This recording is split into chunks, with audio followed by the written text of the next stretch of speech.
ನಮಸ್ಕಾರ ಎಲ್ಲರಿಗೂ ನಮ್ಮ ಶಶಿ ಮನೆ ಊಟ ಚಾನಲ್ಗೆ ಸ್ವಾಗತ. ಈಗ ನಾವು ಹಸಿ ತರಕಾರಿಲಿಂದ ಕೋಸಂಬರಿ ಮಾಡೋದನ್ನು ನೋಡೋಣ.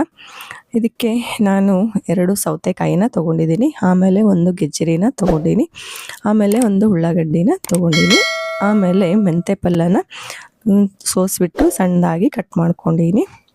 ಆಮೇಲೆ ಇವನ್ನ ಗೆಜ್ಜರಿ, ಸೌತೆಕಾಯಿ ಮತ್ತು ಉಳ್ಳಾಗಡ್ಡಿನ ಈ ಥರ ಸಣ್ಣದಾಗಿ ಕಟ್ ಮಾಡ್ಕೋಬೇಕು. ಈ ಥರ ಸಣ್ಣದಾಗಿ ಕಟ್ ಮಾಡಿಕೊಂಡ್ರೆ ರೊಟ್ಟಿ ಚಪಾತಿ ಜೊತೆ ಅದಕ್ಕೆ ತುಂಬಾ ಇರ್ತಾವೆ. ಹಾಗಾಗಿ ಈ ಥರ ಕಟ್ ಮಾಡ್ಕೊಂಡಿನಿ. ಆಮೇಲೆ ಇವನ್ನೆಲ್ಲ ಒಂದು ಪಾತ್ರೆಗೆ ಹಾಕಬೇಕು. ಹಾಕಿ ಈಗ ಎಲ್ಲನೂ ಚೆನ್ನಾಗಿ ಕಲಿಸ್ಬೇಕು. ಯಾರೆಲ್ಲ ಇನ್ನೂ ನಮ್ಮ ಚಾನಲ್ಗೆ ಸಬ್ಸ್ಕ್ರೈಬ್ ಮಾಡಿಲ್ವೋ ಸಬ್ಸ್ಕ್ರೈಬ್ ಮಾಡಿ, ಬೆಲ್ ಐಕಾನ್ ಆನ್ ಮಾಡಿ, ನಮ್ಮ ಎಲ್ಲ ವಿಡಿಯೋಗಳು ನಿಮಗೆ ತಲುಪುತ್ತವೆ. ಈ ಥರ ಎಲ್ಲನೂ ಚೆನ್ನಾಗಿ ಕಲಿಸ್ಬೇಕು. ಆಮೇಲೆ ಮೆಂತೆ ಪಲ್ಯನ ಈ ಥರ ಚೆನ್ನಾಗಿ ತೊಳಿಬೇಕು. ಬಿಟ್ಟು ಆಮೇಲೆ ಇದರಲ್ಲಿ ಹಾಕಬೇಕು.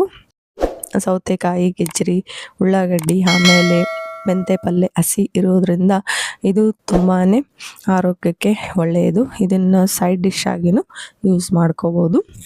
ಬಿಸಿ ರೊಟ್ಟಿ ಜೊತೆ ತಿನ್ನಲು ಮಾಡ್ತಿರ್ತೀವಿ.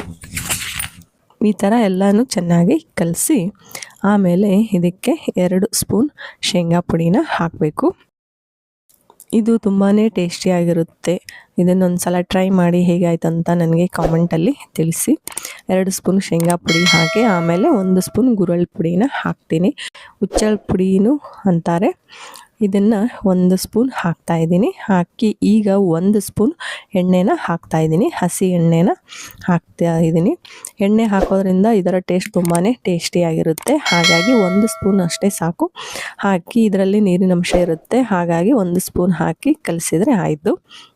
ಇದು ಕಟಕಟ ರೊಟ್ಟಿ, ಸಜ್ಜೆ ರೊಟ್ಟಿ, ಜೋಳದ ರೊಟ್ಟಿಗೆ ತುಂಬಾ ಟೇಸ್ಟಿಯಾಗಿರುತ್ತೆ.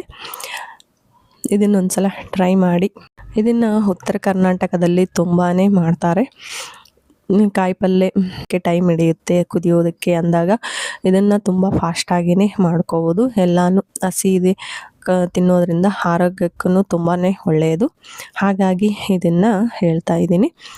ಈ ವಿಡಿಯೋ ನಿಮಗೆ ಇಷ್ಟವಾಯಿತು ಅಂತ ಅಂದ್ಕೊತೀನಿ. ಈ ವಿಡಿಯೋಗೆ ಲೈಕ್ ಮಾಡಿ, ಶೇರ್ ಮಾಡಿ ಮತ್ತು ಸಬ್ಸ್ಕ್ರೈಬ್ ಮಾಡೋದನ್ನು ಮರಿಬೇಡಿ. ಧನ್ಯವಾದಗಳು.